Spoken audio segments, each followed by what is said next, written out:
Good afternoon or morning or wherever. My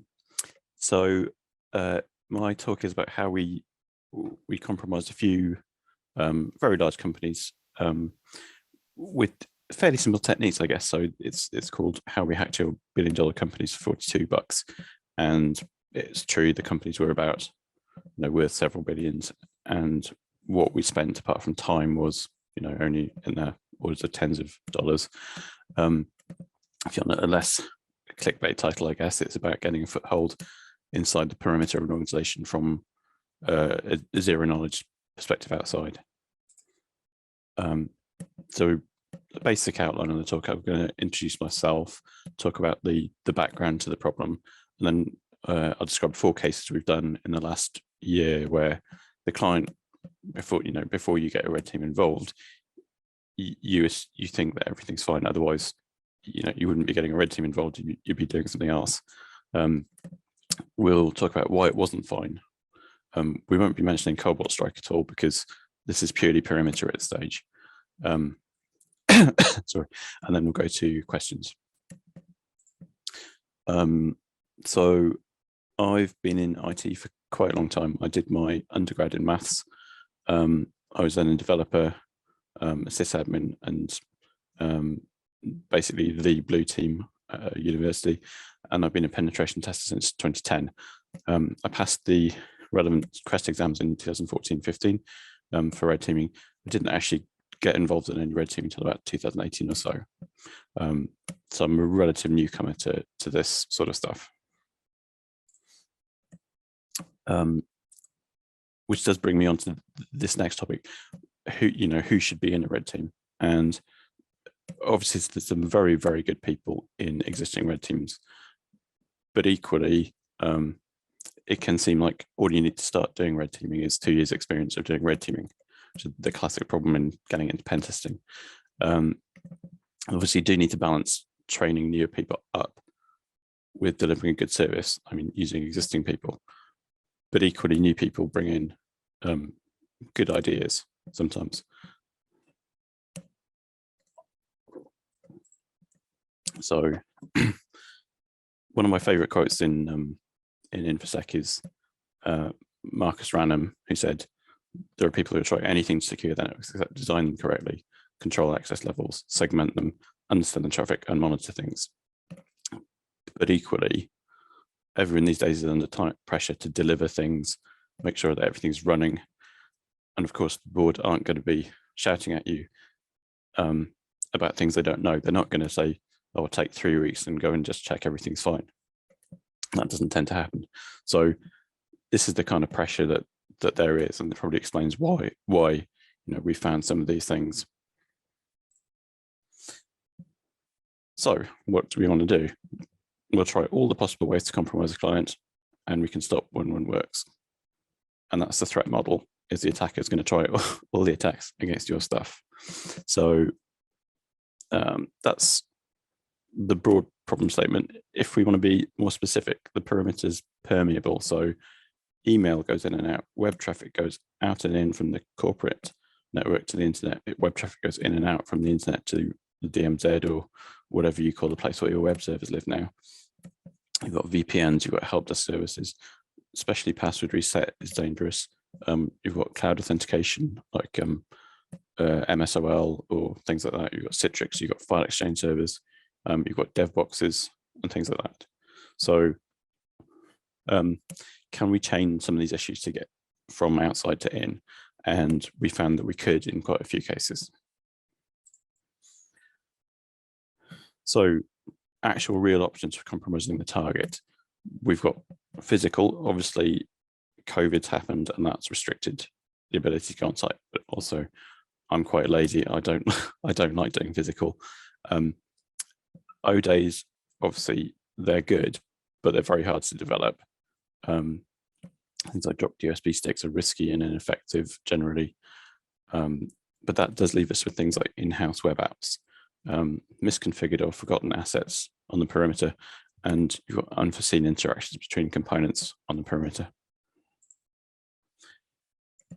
Another point worth making is that issues we find here are not going to be independent. So if you which say to rate one on a CVSS 2 or 3 scale, it might come out as medium, which is fine, and that's obviously a useful thing to know, but it's possible to use two separate things in conjunction with each other to make it, you know, significantly worse than it could otherwise be. So what we needed to carry out these attacks was we needed a VPS or some other Linux box on the internet with a public IP address, which cost us about $8 a month. Domain name for one occasion was $10 US. An AWS account for Fireprox charges a couple of bucks a month. The rest of it is free, so scripting language, Google, patience. We didn't include caffeine because my caffeine spend, as you can see, clearly dwarfs everything else. So I think I spent 20 pounds on coffee for a fortnight, whereas obviously the rest of the costs would be, you know, half that. So to define some terms I'm going to use here, user enumeration is where you can confirm if a user exists on a particular system or not. So a common way of doing this would be password reset. So if you go to most websites and say, please reset my password, my email address is this, it'll either say we sent you an email or that user doesn't exist. As well as that, you can have more subtle things like timing attacks. So when it goes away to look up the details, it may take longer to look up the details of a real user than it would for a non-existent user. So you may find that the difference comes in how quickly the web server comes back to you. Or the office.com login, obviously, you can see it down in the bottom right-hand corner, and it just literally says this person doesn't exist, which is obviously very handy for us when we're trying to work out valid users on a particular system. So we just need some observable difference between the responses before we can start using that to determine, you know, whether people exist or not. Then the next thing is password spraying. So once we've collected a load of valid user IDs, we can try the same password against each in turn. So like at the moment, we might try winter 2021 bang. When we finish that run, which could take hours or even days, we can move on to a new password guess, like December 2021. So this would evade the standard AD lockout counter, which just counts, you know, how many tries against this user in this time period. You might need an outbound proxy like Fireprox to evade rate limiting if you're, say, hitting MSOL, you know, the office.com login. But otherwise, obviously that does get you around most lockout counters. And, you know, sensible guesses would be sort of month, year, season, year, welcome 1, 2, 3. In one case, we got 2 people with Trump 2020 at the, you know, the appropriate time before the election and things like that. So for our first example, this was a relatively straightforward one. They had an on-premise exchange with OWA, about 10,000 users. So initially we used a tool called Fokker, which downloads metadata from you know, documents that are available on websites, and it will often give you things that look like user IDs or usernames. And in this case, we did see something that looked like user IDs. There were things like, you know, ID and then six or 7 numbers. There was also a help desk web page which allowed us to confirm this because it allowed enumeration of users. It would tell you if a user existed or not. So in this case, we used a bash script to just, you know, make a load of user ID numbers around the same range as the ones we discovered, and then we went on to use password spraying. In this case, we used Spraying Toolkit and Mail Sniper. So Mail Sniper also has a user enumeration function, which uses the timing attack. So you can see here we feed it the exchange host name, the domain, the list of users we think might exist, and then it will do the baseline response for obviously non-existent user EFG HBJ, which takes nearly 4 seconds, and then an actual user who does exist will take, you know, under a second to come back. So that will crank through and tell you basically which of your users doesn't exist. If you want to do the spraying, then you can use invoke password spray OWA for Outlook Web Access, or password spray EWS for Exchange Web Services, depending on what's exposed. And the same thing, you give it a use list and a password guess, and it will go through and just try each in turn. So we did need patience, but this is not really a hard thing. It just requires, let's say, patience / stubbornness. So we started using MailSniper to enumerate users on the 16th of the month. That cost nearly 1,000 valid users in the initial run. Then we started using that list for password spraying with various passwords. It didn't seem to trigger any AD lockouts or other alerts. And then on the 22nd of the month, so 12 days later, 14 days later, we got 2 passwords. Then at that point, we discovered that the OWA didn't have 2-factor authentication. So we could then log into those 2 email accounts over OWA at least. Now that's important because internal mail filtering is always a lot less restrictive than on mail coming from outside. So you may find mail coming from outside will drop any Word documents with macros, certainly any executables, possibly even zip files. Whereas mail sent from internal user to internal user will have a lot less restrictions. And equally, you can find you can see the mail history, so you can go and find the thing to reply to and say, oh, I'm having problems opening this. Can you try? And obviously then most people would do that. So trying to get people to run a malicious implant becomes a lot easier once you have access to one internal mailbox.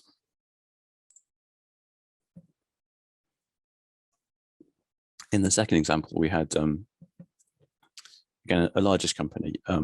We used Fokker to establish a few example usernames, which in this case were on the form, first initial, second name, so like J Smith. Then we used a different tool called MSOL Spray. I used the Python version purely because I prefer running Python scripts to running PowerShell scripts, which is the main version. But either work fine for our purposes. We used that with Fireprox as the outbound proxy to trawl through a bunch of candidates we just generated. So we took the top surnames list, I think about 1,000, and we just generated sort of common first initial last name combinations using that. Now at this point we found that the login involved, if you go to say office.com and log into that site, it would redirect you to an on-premise ADFS server. So in this case, the MSOL spray script fails because it doesn't handle that handoff correctly. It's probably out of scope that it should, but it didn't. So it would not tell us the correct password. It would confirm whether the user existed or not. But we needed a different way to actually do the password spraying portion of this. So this is MSOL Spray.py. Again, you give it a user list, you give it a password. In this case, I added a sleep argument to it as well, just to make it really slow. You give it the fire proxy outbound URL to do the proxying and essentially spread the source IP address to evade any MSOL rate limiting. And then it will just crank through that list, say this user doesn't exist, or invalid password, and this user could exist, the password wasn't right. Now, as I said, in this case, it won't ever confirm the correct password for this thing because it doesn't deal with the redirect to a on-site ADFS. So we did need a different way. But there's a wonderful tool called Selenium, which is, I guess, is typically used for automating website testing. So we can, in this case, I use the Python framework, and we can literally drive the browser through the whole process from start to finish. So we don't have to worry about simulating it because it is a real browser doing this. We just have to worry about sort of handling the events. And the source code looks something like this. So, you literally tell the browser where to go, what HTML element ID to look for. You can send keys to the password box here. Then you essentially press return and press in quotes. And then you give it some time, and then you check for an error message.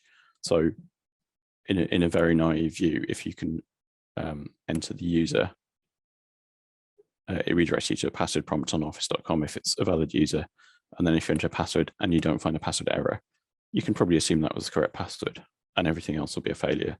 But, you know, we can go through 10,000 failures. We just want that one success.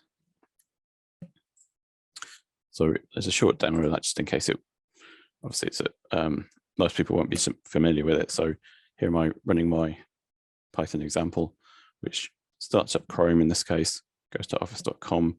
This is all my script controlling this. So at this stage, it will quickly enter the guest username, imaginary Jeff. Imaginary Jeff doesn't exist, so that's fine. And you can see it's logged that unknown user at the bottom. And then we'll try a user that does exist, which would be me in this case.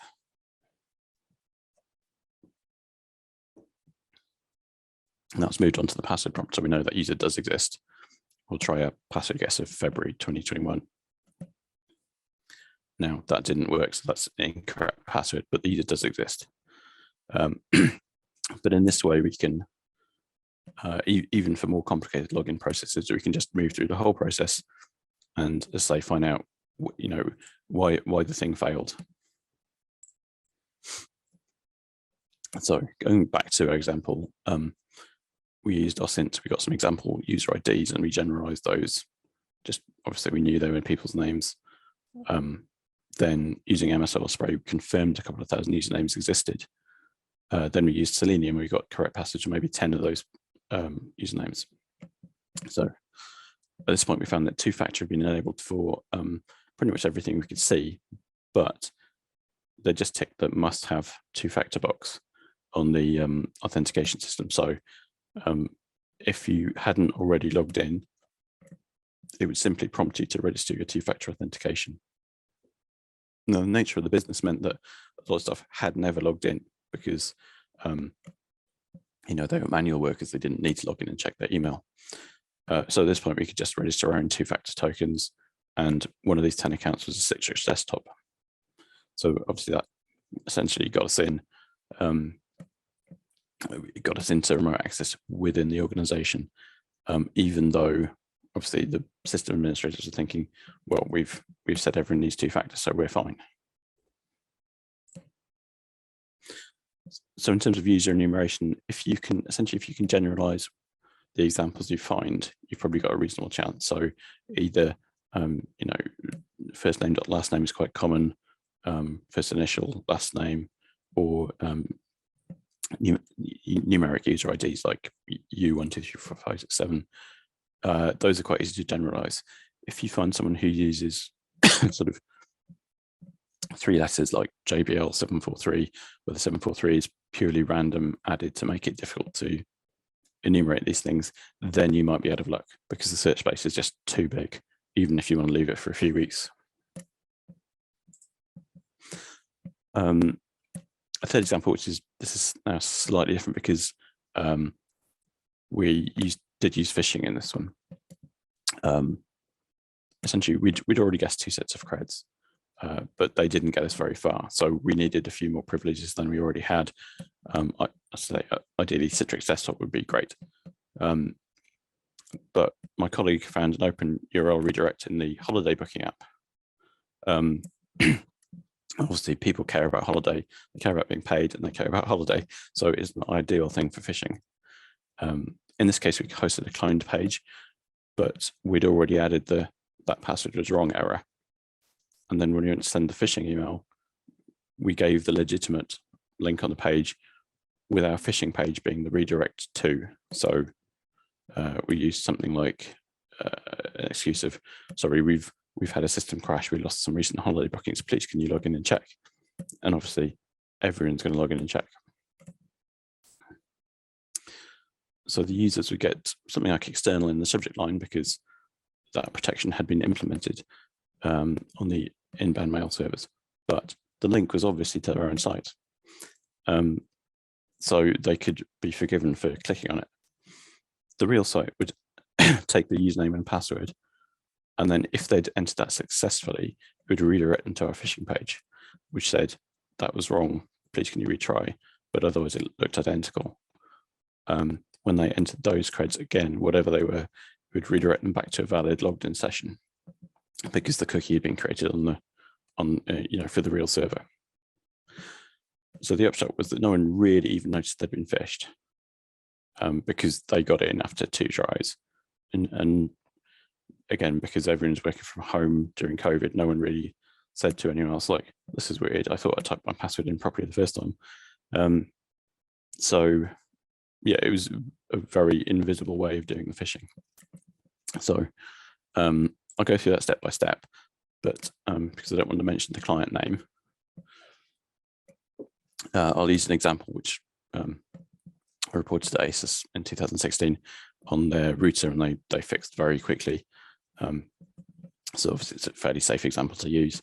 It had exactly the same issue where it would redirect to a page specified in a URL upon login success.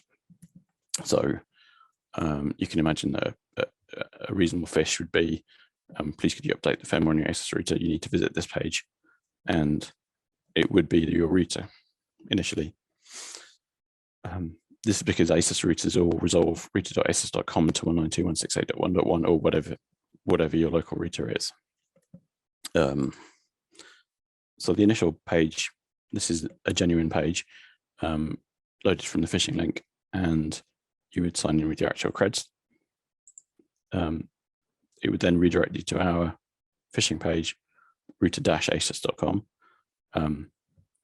because of the open URL redirect vulnerability. We simply log whatever's entered here, and then we redirect back to the genuine router.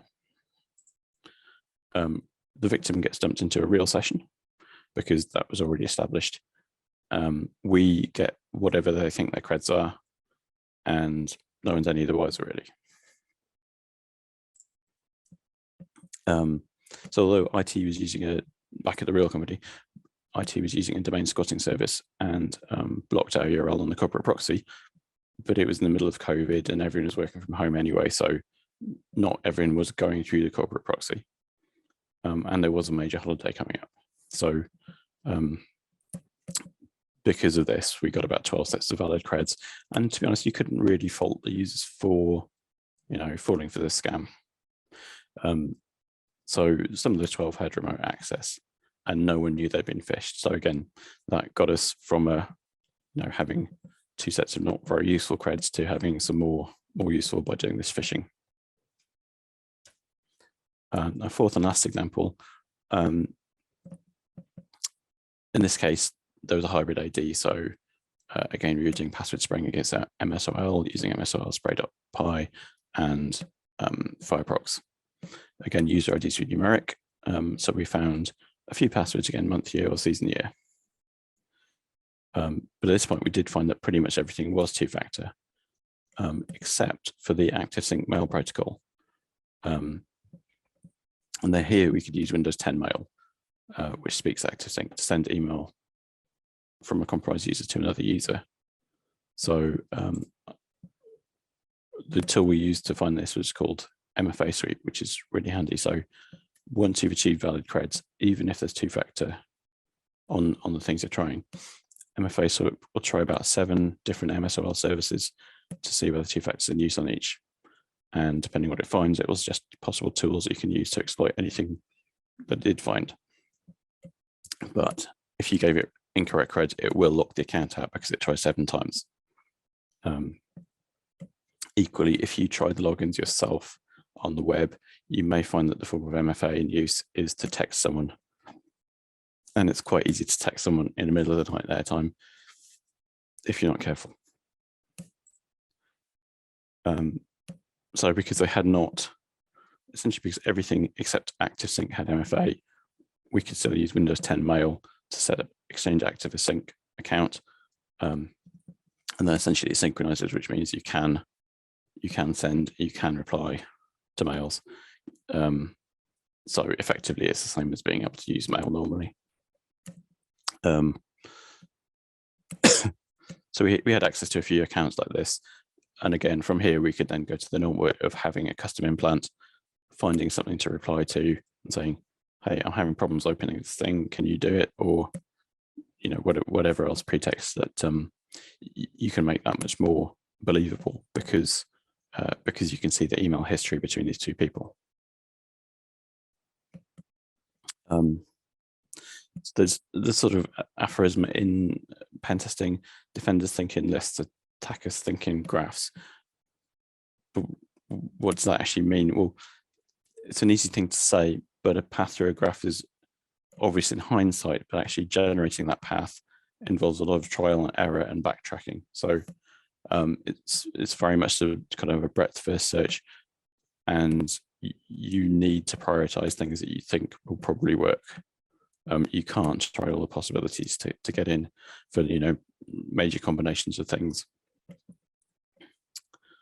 But yeah, from zero knowledge point of view, we got code exec from inside the perimeter for organizations who are relatively big, which initially sounds quite impressive, but I will probably one point I would say is that this actually may be harder for small organizations. But I'll go through this in order. So essentially a combination of seemingly minor issues on the perimeter can actually be really serious. User enumeration exists in a lot of different places on the perimeter for most people. So if it's not, you know, it's not the email system, there'll be things like help desk, there'll be things like file sharing services, and other things like that. So it's very hard to squash it all. For the red team point of view, password spraying is very much a numbers game. So once you've got more than 1,000 valid users, you've got a reasonable chance of getting something. If you don't initially get in something, just persevere and just make sure you've explored the whole possibilities, you know, like we did with Selenium. Bigger companies can actually be easier to get into because they tend to have more assets. There's more things that maybe forgot. There's more legacy stuff, and there's more users. From the blue team point of view, you need to monitor everything. You need to log everything.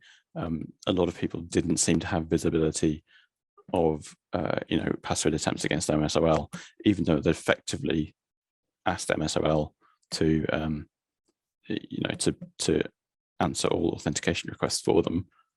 They did not seem to have any visibility of you know, significant password guessing against that. Another thing is that ideally you wouldn't let people set passwords like summer 2020, and if they do set that password, you know, you should be able to find it fairly quickly and make them change it. I'd also suggest before, you know, obviously we can test this stuff for you, but some of this stuff is very easy to test yourself. So I would recommend doing simple checks on this kind of thing. Someone else probably is checking it right now. They just won't be telling you about it. So that is it from me. There's some tools there on the bottom, and if there's any questions, that would be great.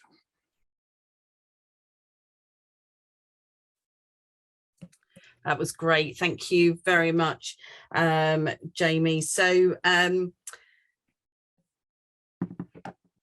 we haven't had any questions in, so I think you've covered everything. I have to say. Absolutely fine. Obviously, you've got my mail address. I think if there are any questions that you think of later on. That is great. So I would like to say a big thank you to Jamie for that brilliant presentation.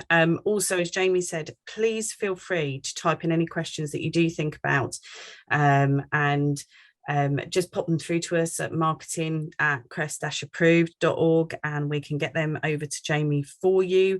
We'll be looking forward to seeing Jamie's presentation very soon on YouTube. So please keep an eye out for that and pass that on to any colleagues that you wish to. So Jamie, have you got a last few words that you'd just like to say to the attendees? Oh, that's a good question. Essentially, I think a lot of people will, let's say, if something's working, they will not investigate it further, and that is partly due to time pressure. But things can be working in sort of dangerous ways, and it's always worth just doing a, you know, what I shouldn't call a sanity check, but I do tend to like just to make sure this is sensible. Like, we might not be able to get any user complaints or anything like that, but really, is it just worth doing a double check to make sure it's not doing, you know, there aren't any things which could cause problems elsewhere, I guess.